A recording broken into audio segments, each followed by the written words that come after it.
भी मैं बहुत बहुत धन्यवाद करता हूँ। तो पिता तो बहुत महान है और बड़े बड़े काम कर रहे हैं, इसमें तो कोई संदेह नहीं कर सकता है ना। परमेश्वर, अभी बात हो रही ना आत्मा, तो परमेश्वर, लेकिन वो परमात्मा को समझ नहीं पाता कि परमात्मा है। कहता तो है कि आत्मा ही परमात्मा है, लेकिन आत्मा परमात्मा कैसे हो गया? आज जो परमात्मा ने हम सब के अंदर आत्मा दी है, वो क्या है? आत्मा ही तो है। क्या हम एक दूसरे के आत्मा को देख सकते हैं? नहीं देख सकते। नहीं। ये पंखा चल रहा, हवा देख सकते हैं? नहीं। नहीं देख सकते। महसूस कर सकते हैं। ऐसे ही महसूस करते हैं। और यही चीज डॉक्टर भी करता है कि सांस चल रही तो कहता है कि अभी जीवित है, और जिस दिन सांस निकल जाता तो क्या कहता? मिट्टी हो गई, मर गया। तो ये शरीर है नासवान, ये एक दिन मरना सबको है।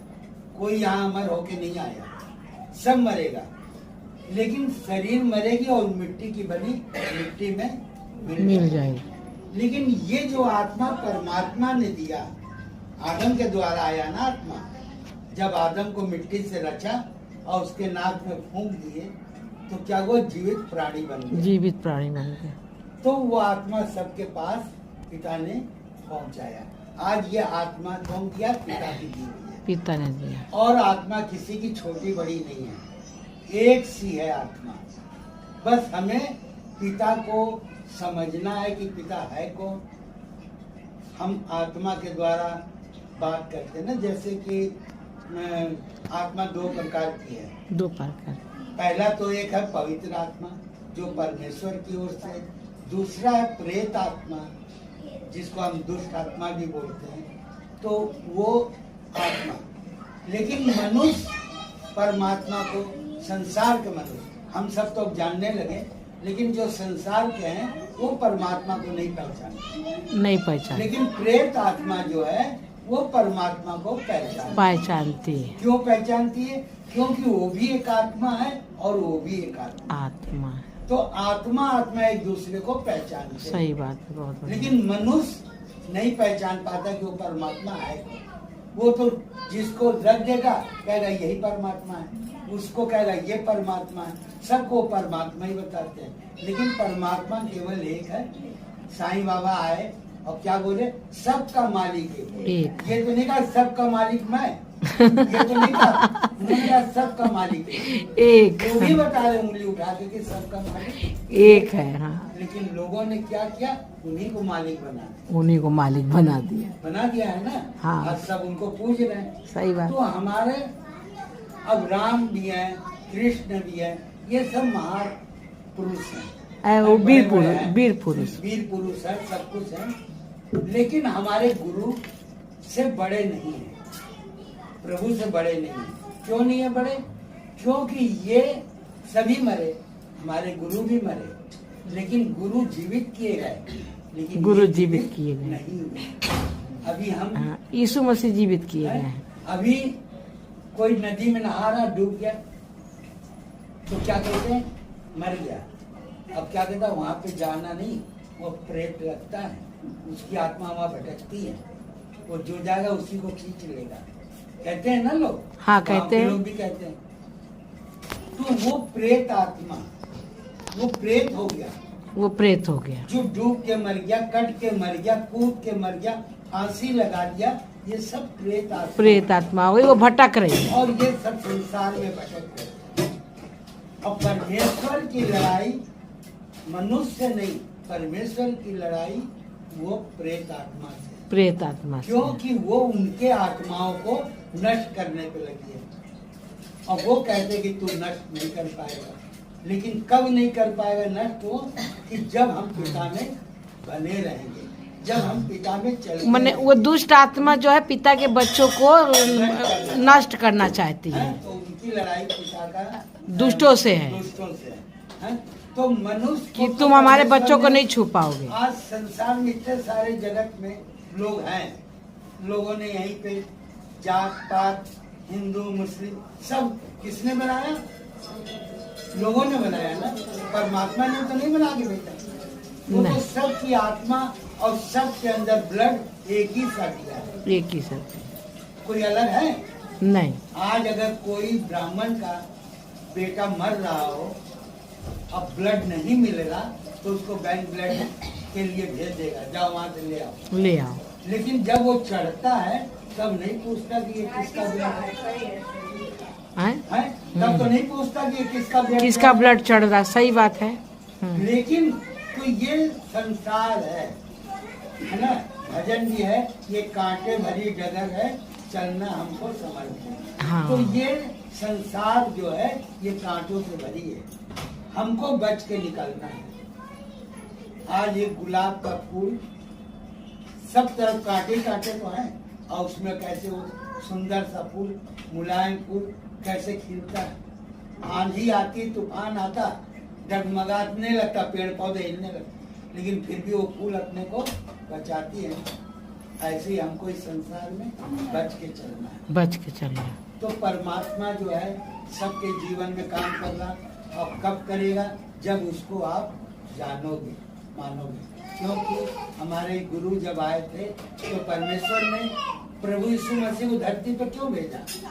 कि धरती में पाप बहुत ज्यादा हो गया, तो उसको कहा कि जाओ इन पाप को समाप्त करो। तो समाप्त करने के लिए आए थे ना। वो आए सबके रोगों को, सबके पापों को अपने ऊपर लेके क्रूस पे चढ़ गया। आज वचन में लिखा है ना कि तू मोल लिया है। तो आज अपने पुत्र को उन्होंने लहू बहा के हम लोगों को मोल लिया है। कितनी बड़ी कुर्बानी की है, कितना बड़ा वो परमात्मा है जिसने अपने बेटे को क्रूस पे चढ़ा के उसके लहू से हम सबको शुद्ध किया है। कोई ऐसा कोई माई बाप करेगा? कोई नहीं करेगा, कोई नहीं कर सकता। आज अगर कितना भी बूढ़ा हो जाए, अगर जरा भी सांस है यूं यूं हो रहा, तब भी उसको कोई गंगा में फेंक देगा? नहीं फेंकेगा। या गड्ढे में डाल देगा? नहीं डालेगा। लेकिन परमात्मा ने तो क्या है कि मुर्दे में से उनको जिलाया है ना। यीशु तो मर गए थे, 3 रात 3 दिन कब्र में डाल दिया। हाँ, एक दिन मिट्टी घर में रहती है तो लोग क्या कहते हैं, जल्दी हटाओ नहीं सड़ जाएगा। अब बर्फ फर्फ का इंतजाम न करो तो बदबू देने लगी, है ना। अब 3 रात 3 दिन उस धरती के अंदर रखा तो उसमें क्या निकलेगा? कंकाल ही तो निकलेगा। हाँ, सड़ा गला मांस निकलेगा। लेकिन परमेश्वर ने उनको जीवित किया शरीर के साथ। बिल्कुल, धन्यवाद है पिता। अब क्या कहा कि ये मेरा इकलौता पुत्र है, जो इस बात पर विश्वास करेगा वो अनंत जीवन पाएगा। तो किस बात का? कि परमेश्वर ने अपने पुत्र को 3 रात 3 दिन मुर्दों में से जिंदा किया है, दाहिने बैठाया है। लेकिन परमेश्वर ने उनको अधिकार दिया, हमारे गुरु यीशु मसीह को अधिकार दिया और कहा है कि जो मेरे पुत्र के नाम से मांगेगा उसे मैं दूंगा। और प्रभु यीशु मसीह ने कहा जो मेरे नाम से मेरे पिता से मांगेगा उसे दिया जाए, है ना। तो दोनों बातें एक ही है। लेकिन आज हम लोग धर्म वाले क्या कहते हैं कि यही हमारे गॉड है, क्योंकि ये तो उद्धार करता है, यही सब कुछ कर रहे हैं। तो आज क्या किया उन्होंने? गॉड बना दिया, मंदिरों में रख दिया, मतलब चर्च में रख दिया। परमेश्वर क्या कहते हैं कि तू किसी की प्रतिमा न बनाना और न उसको दंडवत करना। लेकिन आप जितने धर्म वाले सब प्रतिमा बनाए हैं ना, आप देख लीजिए, हिंदू 2 प्रतिमा, इनके तो कोई ठिकाने नहीं कितने प्रतिमा है, और सब दंडवत कर रहे हैं। मुस्लिम है वो भी प्रतिमा बनाए, कैलेंडर का बना रहे। ताजिया जो आज उठता है वो क्या है? देखा जाए तो लाश है, वो तो मर चुके हैं ना, मर चुके हैं। ताजिया को ले जाते हैं दफनाने के लिए जाते हैं। हाँ। लेकिन लोग पूछ रहे, तो कहने का मतलब कि सब व्यवस्था में है। सिख है वो भी मूर्ति पूजक है, वो भी दंडवत कर रहे हैं, प्रतिमा बनाते हैं। क्रिश्चियन है वो भी प्रतिमा, मरियम मसीह मेरे अंदर है और मेरा पिता भी मेरे अंदर है।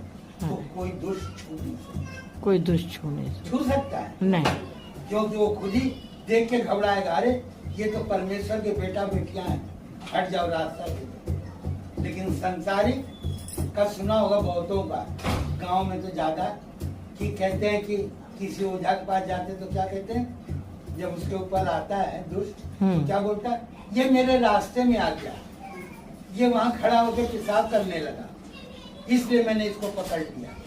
लेकिन अगर परमेश्वर का बेटा बेटी निकल जाए तो वो रास्ता देता है कि इनको जाने दो, क्योंकि वो दुष्ट पहचानता है। तो परमेश्वर महान है, और परमेश्वर तो हम जितना भी उनकी गुणगान करें, जितनी भी उनकी महिमा करें कम है। हर पल हर वक्त वो हमारे साथ है। उन्होंने कहा है, लेकिन हमें भी अपना उनकी वादा को निभाना पड़ेगा। अगर उन्होंने कहा कि तू मुझे जान, मुझे मान, तो मैं तेरे साथ हूं। तो हमें जानना है, हमें दिखावा नहीं करना। अरे हम सत्संग में तो गए थे, दिमाग तो कहीं और है। नाम हो गया सत्संग में गए थे, मगर दिमाग कहीं और है। वो फलाने ऐसा, ढिमाके ऐसा, वो ये सब बातें दिमाग में लेके पहुंच गए। उनके यहाँ ऐसा हुआ वैसा हुआ, लेकिन पिता को लेके नहीं पहुंचा। अगर जब पिता आपके साथ है तो आपको कोई कष्ट नहीं होगा। नहीं। और नहीं बात, जैसे कि अभी चर्चा हो रहा था कि हम किसी से हीलिंग नहीं ले सकते ना, अगर ऐसा नहीं है। परमेश्वर भी आपको देखते हैं। आज जब हमारे प्रभु के ऊपर भी आई थी बात, तो प्रभु ने उनके ऊपर तो कोई था नहीं जो उनको हीलिंग प्रार्थना करे, तो वो तो पिता ही से कहेंगे ना। तो उन्होंने पिता से कहा कि पिता अब ये मौत का कटोरा हटा दे। हाँ कहा था उन्होंने। लेकिन ये भी कहा था कि तेरी इच्छा योजना पूरी हो। तो पिता की इच्छा योजना यही थी कि ये क्रूस पे चढ़े। बिल्कुल हुआ। नहीं तो क्या पिता बचा ना लेते? पिता के लिए कोई काम कठिन है? नहीं। लेकिन उनकी इच्छा योजना पूरी करनी थी ना, तो पिता ने उनको किया। तो आज वचन में लिखा हुआ है, हमें याद नहीं आ रहा, शायद प्रकाशित वाक्य में या उधर ही कहीं है क्या उसमें, कि अगर हमें कोई भी कष्ट होता है और हमारी प्रार्थना नहीं सुनी जाती, तो हम अपने से किसी को जो आपके आत्मा में डालता है, हम उससे प्रार्थना करा सकते हैं, विश्वास से प्रार्थना पूरी हो। हाँ ना लिखा है तो रोगी बच जाएगा। हाँ विश्वास से बच जाएगा। तो ये परमेश्वर, तो परमेश्वर को ये हम नहीं कह सकते कि हम कितना जानते हैं, कितना मानते हैं। हम किसी के मन को नहीं जान सकते। पिता किसको सामर्थ्य कितना देता, ये भी वही जानते हैं। हम उनके कार्य के द्वारा पहचानते हैं। आज उषा भी बहुत बड़े बड़े काम कर रही है। ऐसे दुष्ट बातें करता है, मोबाइल में पढ़ा होगा, कहता है कि हम तो दिवाली था इसलिए आ गए। तो इन्होंने कहा कि क्यों आया, क्यों परेशान कर रहा, थूक के चाट के गया। सब पढ़ा मोबाइल में, आप लोग देखिएगा चैनल में सब पढ़े हैं। हर एक बीमारी को इन्होंने चंगाई दी है। तो पिता ने किसको सामर्थ्य कितना देते हैं, ये तो पिता ही जानते हैं। पिता के तो जानने वाले मानने वाले बहुत हैं। पिता ने कहा ना कि जब अंत का दिन आएगा, तो जब हमारे गुरु आएंगे धरती पे, तो अपने लोगों को उठाएंगे, है ना। लेकिन न्याय भी पहले अपने ही लोगों के साथ करेंगे। अपने ही लोग साथ करेंगे, पहले उनसे करेंगे, संसारिक तो बाद में। क्योंकि तुम पिता को जान के कितना आगे चले, तुम पिता को जानने के बाद कितना उनको माना, तो पहले तो उन्हीं से अपने लोगों को उठाएंगे। तो हमें ऐसा चलना है कि हमें, मतलब जैसे अभी ये भी बहन ने कहा था कि गलतियां तो हम लोगों से होती रहती है। तो हम मनुष्य, गलतियां तो होती है, लेकिन हमें प्रार्थना में क्षमा भी मांगते हैं। लेकिन हम जानबूझ के नहीं कर सकते। पिता ने कहा ना कि मेरे जन गिरेंगे, उठ खड़े होंगे। लेकिन ये कहा, ये तो नहीं कहा कि तू जानबूझ के छत पर से कूद जाते खड़ा कर देंगे। कहा है तो हम जानबूझ के अगर कूदेंगे तो नहीं खड़ा करेंगे, नहीं खड़ा करेंगे। तुम जानबूझ के कूद रहे हो। अगर हम चल रहे हैं अचानक मुझे ठोकर लग गई या कोई रास्ते में आकर टक्कर मार दिया तो हम उठ खड़े हो जाएंगे, क्योंकि हमको पिता खड़ा कर देगा। तो पिता का हम बहुत बहुत धन्यवाद करते हैं। पिता बहुत महान है, पिता के लिए कोई भी काम कठिन नहीं। और पिता में चलना भी बहुत जरूरी है। और मन से आत्मा से चलिए, क्योंकि आत्मा ही परमात्मा है, जो आपकी आत्मा। क्योंकि अब कभी कभी क्या हो जाता है ना कि कोई जा रहा, उसका पर्स मिल गया, पता चला वो किसी काम से रुपए लेके जा रहा, तो जो पवित्र आत्मा होती है ना, वो आवाज देती है अंदर कि उसको बता दे या उठा के दे दो। लेकिन जो दुष्ट आत्मा होती है कहती इसको निकल जाने दीजिए। तो ये दोनों आत्मा हमारे अंदर है, वो दूर नहीं है, वो घूमती रहती है, वो हमको भटकाने में लगी रहती है, कब मन को खराब कर दे। हाँ। तो इसलिए पिता में बने रहिए और पिता को दृढ़ता से थामे रहिए। पिता सबके साथ है, पिता बहुत सबको आशीष दे चुके प्रभु यीशु के नाम में। सोमवती बहन को भी बहुत आशीष दे चुके, उनकी हर एक घटी को पूरा कर चुके। यहाँ कलिसिया में जितने भी बहन भाई हैं, सबके हर एक घटी को पिता ने पूरा किया। पिता का धन्यवाद। धन्यवाद। धन्यवाद।